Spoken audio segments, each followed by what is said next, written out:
Hi friends, welcome back to our channel treasure of physics. Friends, जैसा कि diffraction का जो वीडियो है वो आई थिंक आपने वॉच कर लिया होगा। डिफ्रैक्शन क्या होता है, कैसे होता है, मिनिमाज कैसे फॉर्म होती हैं, मैक्सिमाज कैसे फॉर्म होती हैं, उनके क्या पाथ डिफरेंस क्रिएट होते हैं। I mean diffraction through a single slit, ठीक है ना। तो अभी हम आज इस वीडियो में देखने वाले हैं angular width and linear width of central maxima in diffraction pattern. जो diffraction through a single slit है, जो फ्रॉन ऑफ अ डिफ्रैक्शन है, तो उसमें जो सेंट्रल मैक्सिमा क्रिएट होती है, उस सेंट्रल मैक्सिमा की लीनियर विड्थ और एंगुलर विड्थ हम कैसे कैलकुलेट करते हैं हम उसकी बात कर रहे हैं, जो कि अपने आप में एक सेपरेट टॉपिक है। अच्छा है, कॉम्पिटिटिव एग्जाम्स, बोर्ड एग्जाम्स के लिए काफ़ी इंपॉर्टेंट भी है। यहाँ से मीन्स सेंट्रल मैक्सिमा की एंगुलर विड्थ और लीनियर विड्थ से क्वेश्चन पुटअप होते हैं, ठीक है। तो देखिए, जो सेंट्रल मैक्सिमा है हम उसकी लीनियर विड्थ और एंगुलर विड्थ को कैसे कैलकुलेट करते हैं यहाँ पे ये हम समझने वाले हैं फ़िलहाल। तो सबसे पहले चलो हम डायग्राम ड्रॉ करते हैं, ठीक है। तो जैसा कि diffraction through a single slit ये हम स्टडी कर रहे हैं यहाँ पे। ये जैसे अपनी स्लिट हो गई और ये अपनी स्क्रीन है, ठीक है।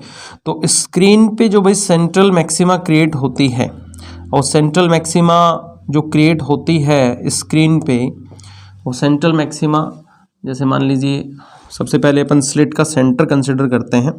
जो स्लिट की विड्थ है, स्लिट की जो विड्थ है वो अपन स्मॉल ए ले रहे हैं यहाँ पे, स्मॉल ए। तो ये है स्लिट का विड्थ।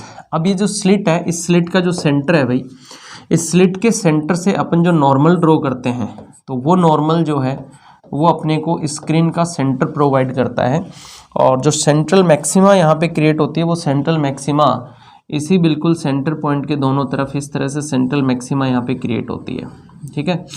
जैसा कि जो प्रीवियस वीडियो लेक्चर्स हैं उसमें हमने बात किया था कि भाई डिफ्रैक्शन पैटर्न किस तरह का बनता है। तो डिफ्रैक्शन पैटर्न में बिल्कुल सेंटर पे सेंट्रल मैक्सिमा क्रिएट होती है, और सेंट्रल मैक्सिमा के सराउंडिंग में एक ब्लैक जो है रिंग होती है। वो ब्लैक रिंग जो है वो आपकी फर्स्ट मिनिमा होती है। कहने का मतलब जो सेंट्रल मैक्सिमा है उसके चारों तरफ कौन होता है, उसके चारों तरफ होता है ब्लैक रिंग, ठीक है ना। उसके सराउंडिंग में ये ब्लैक रिंग है, जैसे मान लीजिए। तो ये फिर यहाँ पे आप आगे देखोगे तो ये जैसे यहाँ पे, इसके बाद ये जो आपकी सेंट्रल मैक्सिमा है इसके चारों तरफ फर्स्ट मिनिमा फॉर्म होती है, और उसके बाद में फर्स्ट सेकेंडरी मैक्सिमा फॉर्म होती है, ठीक है। इस तरह से ये अपना पैटर्न बनता है, जिस पैटर्न को मैंने अलग से भी आपको समझाया हुआ है। इस तरह से ये सेंट्रल मैक्सिमा क्रिएट होती है बिल्कुल सेंटर पे, ठीक है। ये सेंटर पे आपकी सेंट्रल मैक्सिमा क्रिएट हो जाती है, ठीक है। और जो सेंट्रल मैक्सिमा है, इस सेंट्रल मैक्सिमा के सराउंडिंग में चारों तरफ कौन होता है, इसके चारों तरफ होती है फर्स्ट मिनिमा। अब ये फर्स्ट मिनिमा है, फिर इसके बाद में जैसे ये रिंग में आपकी बनती है, ये फ्रिंज जो बनती है ये फर्स्ट सेकेंडरी मैक्सिमा होती है। उसके बाद में आगे आप देखोगे तो ये सेकेंडरी मैक्सिमा होती है। इस तरह से डिफ्रैक्शन पैटर्न जो है वो सामने स्क्रीन पे बन रहा होता है, हमें नज़र आता है, ठीक है। ये जैसे यहाँ पे ये आपकी हो गई सेंट्रल मैक्सिमा। उसके बाद में ये जो बीच में डार्क, ये जो डार्क आपको रिंग नज़र आ रही है, ये है फर्स्ट मिनिमा, ठीक है। ये जो अगली डार्क रिंग है ये है सेकंड मिनिमा, ठीक है। और इधर ये जो आप देख पा रहे हैं ये है, इसको हम क्या बोलेंगे भाई, इसको हम बोलेंगे फर्स्ट सेकेंडरी मैक्सिमा, ठीक है। जबकि ये जो है इसको आप क्या बोलोगे, इसको आप बोलोगे सेकेंडरी मैक्सिमा, ठीक है। तो कहने का मतलब जो सेंट्रल मैक्सिमा फॉर्म होती है, वो सेंट्रल मैक्सिमा जो है, सेंट्रल मैक्सिमा के सराउंडेड चारों तरफ फर्स्ट मिनिमा होती है। यानी कि फर्स्ट मिनिमा के बीच में कौन है, सेंट्रल मैक्सिमा। अगर मैं यहाँ पे पैटर्न को समझता हूँ तो सेंट्रल मैक्सिमा की लीनियर विड्थ का मतलब क्या होगा। लीनियर विड्थ का मतलब है कि ये जो सेंट्रल मैक्सिमा बन रही है, एक्चुअली इस सेंट्रल मैक्सिमा का जो ये डायमीटर है, सेंट्रल मैक्सिमा का जो डायमीटर है भाई, इस डायमीटर को ही हम सेंट्रल मैक्सिमा की लीनियर विड्थ बोलते हैं। जो सेंट्रल मैक्सिमा है, इस सेंट्रल मैक्सिमा का जो डायमीटर होता है इसे ही हम क्या बोलते हैं, सेंट्रल मैक्सिमा की लीनियर विड्थ बोलते हैं, ठीक है। और जो स्लिट है आपकी, उस स्लिट का जो सेंटर है, ये जो स्लिट का सेंटर है, तो स्लिट के सेंटर से आप इसकी एंगुलर विड्थ को मेजर कर सकते हो, ठीक है। तो स्लिट का जो सेंटर है, इस सेंटर से सीधा आपको फर्स्ट मिनिमा पे जाना है, ये आपकी फर्स्ट मिनिमा और ये इस तरफ आपकी फर्स्ट मिनिमा।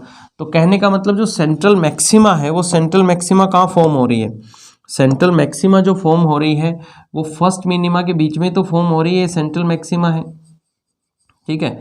तो सेंट्रल मैक्सिमा की एंगुलर विड्थ अगर आपको कैलकुलेट करनी है तो एंगुलर विड्थ का मतलब है कि जो फर्स्ट मिनिमा की एंगुलर विड्थ होती है, जो फर्स्ट मिनिमा है, ये फर्स्ट मिनिमा है आपकी यहाँ पे, जैसे ये यहाँ पे ये फर्स्ट मिनिमा है और इधर भी ये फर्स्ट मिनिमा है, ठीक है। तो ये जो दोनों तरफ फर्स्ट मिनिमाज हैं, इन दोनों फर्स्ट मिनिमाओं के बीच में ही तो सेंट्रल मैक्सिमा फॉर्म हो रही है। तो सेंट्रल मैक्सिमा की अगर एंगुलर विड्थ मैं कैलकुलेट करता हूँ तो सेंट्रल मैक्सिमा का जो एंगुलर विड्थ होगा, जैसे फर्स्ट मिनिमा जो है, फर्स्ट मिनिमा की एंगुलर विड्थ को हम θ1 लिखते हैं, तो इधर भी ये फर्स्ट मिनिमा है और डाउन साइड है वो भी फर्स्ट मिनिमा है, तो वो भी एंगुलर विड्थ θ1।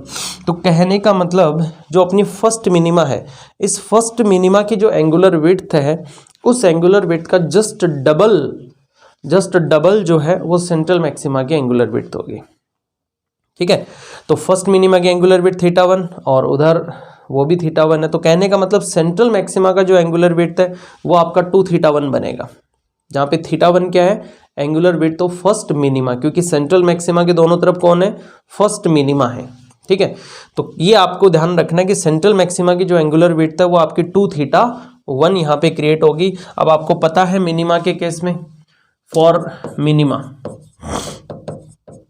ठीक है, अगर मिनिमा का केस अपन लेते हैं तो मिनिमा के केस में जो पाथ डिफरेंस होता है वो पाथ डिफरेंस कितना होता है, एन लेमडा किसके इक्वल रहता है, ए थीटा के, जहाँ पे ए आपका स्लिट का विड्थ है, तो थीटा इक्वल्स टू क्या होता है, एन लेमडा अपॉन ए। तो ये किसका फॉर्मूला होता है, ये आपकी एंगुलर विड्थ होती है मिनिमाइज की।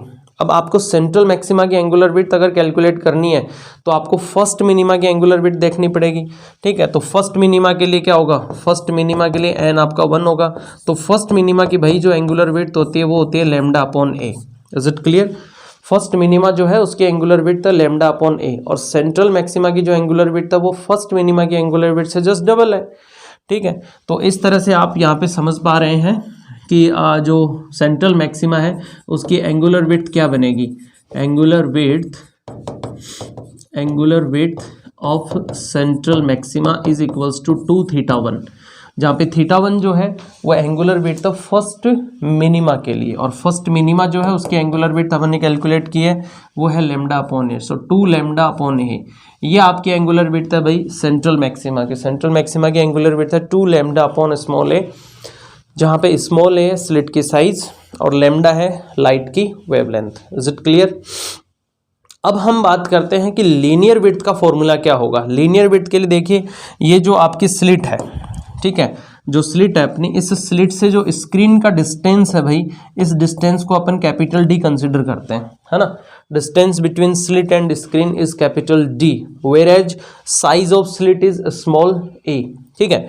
तो इस सेंट्रल मैक्सिमा की लीनियर विड्थ आपको अगर फाइंड आउट करनी, लीनियर विड्थ में जैसा कि मैंने आपको बता दिया है, लीनियर विड्थ का मतलब है सेंट्रल मैक्सिमा का डायमीटर क्या है वो इसकी लीनियर विड्थ है, ठीक है।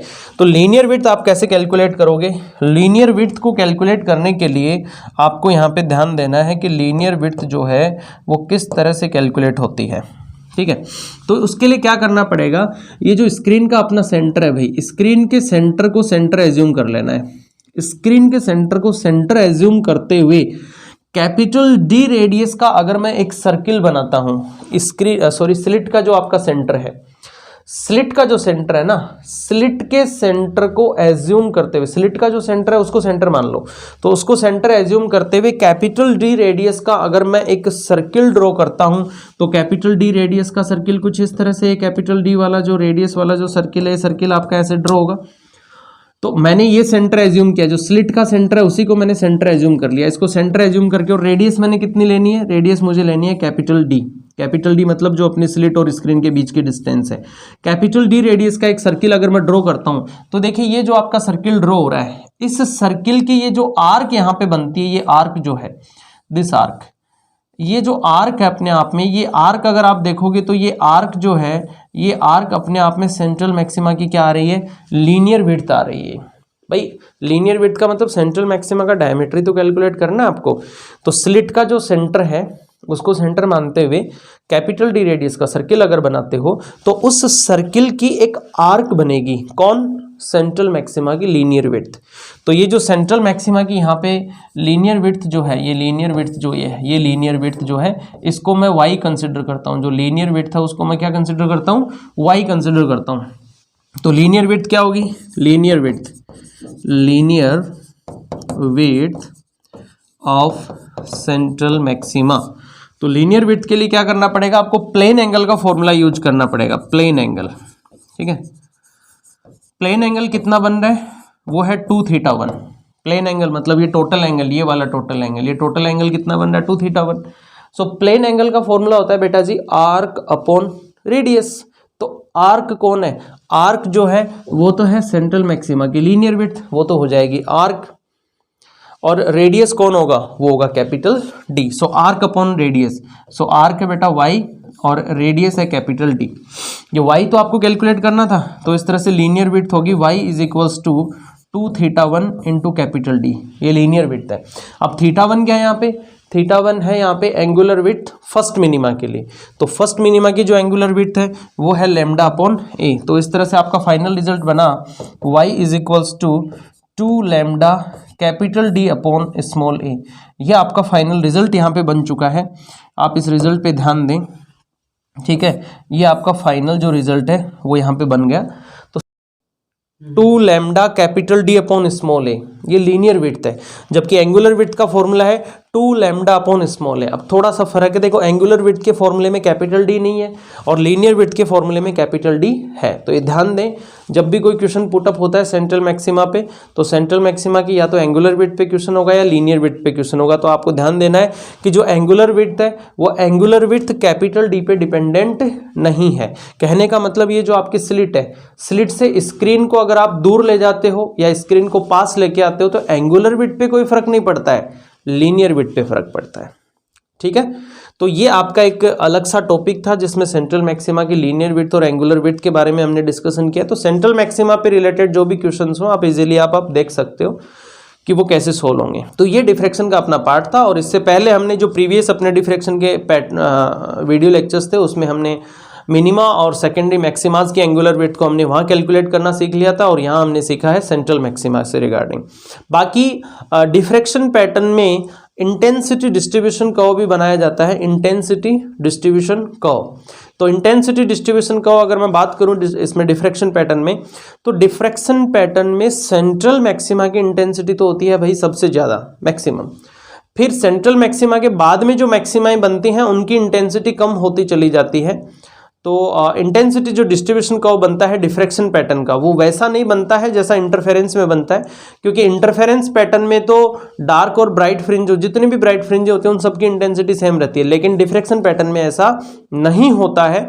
तो डिफ्रैक्शन और इंटरफेरेंस में जब हम डिफरेंस क्रिएट करते हैं, डिफरेंसेज हम लिखते हैं that what is the difference between diffraction and interference, तो उसमें ये बातें आपको लिखनी है कि डिफ्रैक्शन पैटर्न में बनने वाली सभी मैक्सिमाज जो होती हैं उन सब की इंटेंसिटी सेम नहीं होती है, यानी कि सेंट्रल मैक्सिमा की इंटेंसिटी सबसे ज़्यादा होती है और बाद में जितनी भी मैक्सिमाज बनती हैं उन सब की इंटेंसिटी क्या होती है, कम होती चली जाती है। जबकि इंटरफेरेंस पैटर्न में जितनी भी ब्राइट फ्रिंजें बनती हैं उन सब की इंटेंसिटी क्या होती है, सेम होती है। ये फर्क होता है, बाकी विड्थ का भी फर्क होता है। इंटरफेरेंस पैटर्न में जितनी भी डार्क और ब्राइट फ्रिंजें बनती हैं उन सब की विड्थ सेम होती है, जबकि डिफ्रैक्शन पैटर्न में सबकी विड्थ सेम नहीं होती है। तो ये आपको ध्यान रखना है। बाकी अगर अपन इंटेंसिटी डिस्ट्रीब्यूशन को देखें इसका डिफ्रैक्शन पैटर्न का, तो जैसे एक्स एक्सिस और ये वाई एक्सिस पे मैंने इंटेंसिटी शो किया है और एक्स एक्सिस पे अपन लेते हैं एंगुलर विड्थ। जो एक्स एक्सिस है उस पर हमें एंगुलर विड्थ रिप्रेजेंट करनी होती है, ठीक है। तो इसका जो इंटेंसिटी डिस्ट्रीब्यूशन को प्लॉट किया जाता है, तो जो सेंट्रल मैक्सिमा होती है भाई उसकी इंटेंसिटी सबसे ज़्यादा होती है। उसके बाद में ये यहाँ पे क्या है फर्स्ट मिनिमा, यहाँ पे क्या है फर्स्ट मिनिमा। फिर अगली जो सेकेंडरी फर्स्ट सेकेंडरी मैक्सिमा होगी उसकी इंटेंसिटी उतनी नहीं होगी जितनी सेंट्रल मैक्सिमा की, तो उसकी इंटेंसिटी यहाँ पे कम हो जाएगी। ऐसे ही फिर इस साइड आपका एक ग्राफ प्लॉट होगा। फिर आगे जाओगे तो उसके बाद वापस इंटेंसिटी और कम हो जाएगी, इसके बाद इधर इंटेंसिटी और कम हो जाएगी। तो डिफ्रैक्शन पैटर्न में क्या होता है कि सेंट्रल मैक्सिमा की इंटेंसिटी सबसे ज़्यादा रहती है और उसके बाद में आगे जितनी भी सेकेंडरी मैक्सिमाएं बनती हैं उनकी इंटेंसिटी कम होती चली जाती है। तो मैंने यहाँ वाई एक्सिस पे तो शो किया है इंटेंसिटी को और एक्स एक्सिस पे मैं ले रहा हूँ यहाँ पे एंगुलर विड्थ। तो एंगुलर विड्थ जैसा आपको पता है ये फर्स्ट मिनिमा है यहाँ पे, तो यहाँ पे एंगुलर विड्थ क्या लिखोगे लैम्डा अपॉन स्मॉल ए, जैसा कि देखो ये फॉर्मूला है theta equals to n lambda upon ये एंगुलर विड्थ का फॉर्मूला ही तो है। ये एंगुलर विड्थ किसकी है मिनिमाज की है नहीं। तो फर्स्ट मिनिमा के लिए यहाँ पे क्या लिखोगे लैम्डा अपॉन ए। फिर यहाँ पे ये क्या बन रही है सेकंड मिनिमा, तो सेकंड मिनिमा के लिए यहाँ पे एंगुलर विड्थ क्या लिखी जाएगी 2 लैम्डा अपॉन स्मॉल ए। इसी तरह से इस साइड। तो ये इंटेंसिटी डिस्ट्रीब्यूशन का है डिफ्रैक्शन पैटर्न का, ठीक है। और यहाँ पे बोर्ड एग्जाम्स के रिगार्डिंग अगर अपन देखें तो बोर्ड एग्जाम्स के अकॉर्डिंग ये बहुत अच्छा क्वेश्चन है दैट राइट एनी 3 और 4 और 5 difference between interference and diffraction. तो ये काफ़ी अच्छा क्वेश्चन है, आप ये डिफरेंस को समझें अच्छे से कि इंटरफेरेंस और डिफ्रैक्शन पैटर्न में क्या क्या डिफरेंस होते हैं और उनको आप अच्छे से लर्न करें। Okay, thanks.